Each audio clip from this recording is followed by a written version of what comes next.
اليقين ما تعرفه هو الاعتقاد الجازم المطابق للواقع الثابت الذي لا يقبل الشك. اليقين إخواني وإخوتي في الله تعالى نعمة من نعم الله تعالى على عباده، ومرتبة من مراتب أهل اليقين، أهل الإيمان وأهل الإسلام. اليقين يتجلى هذا اليقين في تثبيت النبي صلى الله عليه وسلم لسيدنا الصديق أبي بكر رضي الله عنه في الغار. الصديق رضي الله عنه عندما أدركهم المشركون بعنجهيتهم وطغيانهم وكبريائهم، وهم النبي صلوات ربي وسلامه عليه والصديق أبي بكر رضوان الله تعالى عليه في الغار، يقول الصديق في تلك المحنة والتي يحولها الله تعالى لأهل اليقين إلى منحة وإلى عطاء وإلى مرتبة من مراتب الصالحين والمقربين عند النبي صلى الله عليه وسلم، قال: يا رسول الله، والله لو أن أحدهم نظر تحت قدمه لرآنا أو لأبصرنا. والنبي صلى الله عليه وسلم يقول: يا أبا بكر، ما ظنك باثنين الله ثالثهما؟ ماذا تقول يا أبو بكر؟ إن الله معنا. هذا هو منهج المسلمين الذين لا يتزعزع إيمانهم، ولا يخافون من فقر ولا من مرض ولا من ظالم ولا من بلاء، لأن كل شيء يجري في هذا الكون يجري في مقادير قدرها الله سبحانه وتعالى. موسى عليه الصلاة والسلام قال: إن الله معنا. يقول ميمون بن مهران، يقول أحدهم سيدنا ميمون بن مهران ينقل قول بعض المشكوكين في عقيدتهم: أجلس في بيتك فلنرى هل يأتيك رزقك. يقول ميمون بن مهران رضي الله عنهم: أي والله لو أن إيمان أحدكم أصبح مثل إيمان مريم لآتاه رزقه من حيث لا يحتسب. نعم، كانت مريم صاحبة اليقين تصلي في المحراب، لا تحرك ساكنا، إنما تدعو الله تعالى، والله تعالى تكفل برزقها، الله تعالى تكفل بأرزاق الناس. يا أهل اليقين لا تخافوا من أرزاقكم، والله تعالى يقول: وفي السماء رزقكم وما توعدون. الله تعالى الذي رزق النملة السوداء في الليلة الظلماء في الصخرة الصماء، أليس الله قادرا أن يرزق ابن آدم؟ والله، وكما يقول سيدي الإمام علي رضي الله عنه: لو أن الإنسان فر من رزقه للحق به رزقه كما يلحق به موته. كيف الموت يلحقك ولو كنت في بروج مشيدة وصروح ثابتة؟ والله لآتاك رزقك. من قال؟ قال الله تعالى: وما من دابة إلا على الله رزقها وفي السماء رزقكم وما توعدون.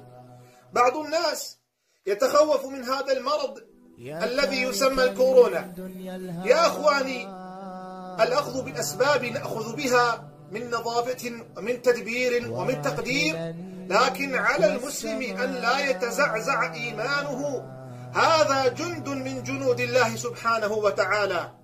والله لو أن المسلم ابتلي بهذا المرض ومات فيه لمات شهيدا، والله لمات شهيدا. حكمه حكم ذات الجنب، وحكم الغريق والمهدوم والذي يحرق. هذه الأوبئة تقادير الله سبحانه وتعالى. ولنبلونكم، هي تقع في قاعدة ولنبلونكم. البلاء بالمسلم جار إلى يوم القيامة. أليس الله تعالى يقول في محكم تبيانه في سورة العنكبوت: ألف لام ميم أحسب الناس أن يتركوا أن يقولوا آمنا وهم لا يفتنون. أيها المسلم، هل تريد أن تصبح ذات إيمان وعلو كعب ومقام ولا تبتلى في دينك ولا تبتلى في مالك ولا تبتلى في أولادك؟ أليس النبي صلى الله عليه وسلم قرة العيون والدر المكنون والنور المصون؟ يقول أكثر الناس ابتلاء الأنبياء ثم الأمثل فالأمثل. والإنسان إذا كان فيه رقة في إيمانه وضعف في يقينه يبتلى حسب ذلك الإيمان.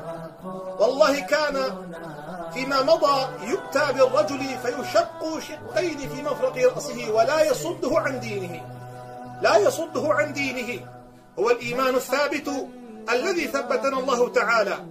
رجل يأتي إلى سيدنا إبراهيم ابن أدهم يشكو إليه قلة ذات يده وكثرة عياله وقلة رزقه، فقال: يا سيدي والله هموم تكاثرت علي وعيالي كثر، أولادي كثر.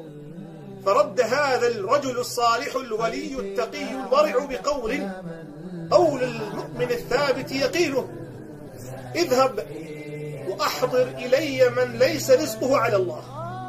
أفحمه والله، أسكته والله. قال: يا سيدي كلهم رزقهم على الله. قال: ما دام رزقهم على الله إلى من تشكوهم؟ إلي تشكو عيالك؟ نعم، سيدنا ذنون المصري رضي الله عنه رأى رجلا مهموما يعاني من ضعف في اليقين. حال اليوم المسلمين: المسلم بات يخاف من رزقه، يخاف من ظله، يخاف من عدوه، يخاف من ظالمه. أين الثبات؟ أين الإيمان الراسخ؟ أين العقيدة؟ نعم. قال: ما بك يا رجل؟ يسأله ذنون المصري هذا العالم الرباني.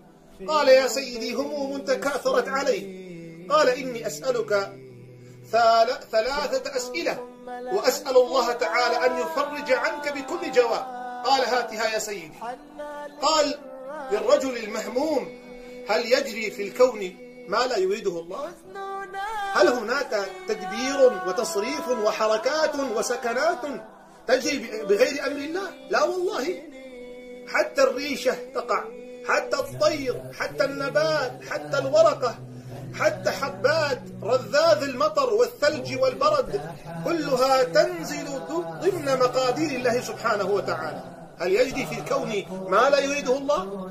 هؤلاء الظالمين الطغاة الفاسدين العتاد، أليس الله يعلم بهم؟ بلى والله يعلم، وإنما هو تمحيص واختبار لأهل الإيمان. قال: والله لا يجري شيء بغير أمر الله. قال: هذه واحدة. قال: هل ينقص شيء من رزقك قد كتبه الله؟ رزقك، معاشك، مآلك، عيالك، هل أحد من البشر من الجن والإنس حتى عظماء الدنيا يستطيعون أن يتحكموا برزقك؟ لا والله، كله بيد الله سبحانه وتعالى. قال: لا والله، كله بيد الله سبحانه وتعالى. قال: هذه الثانية.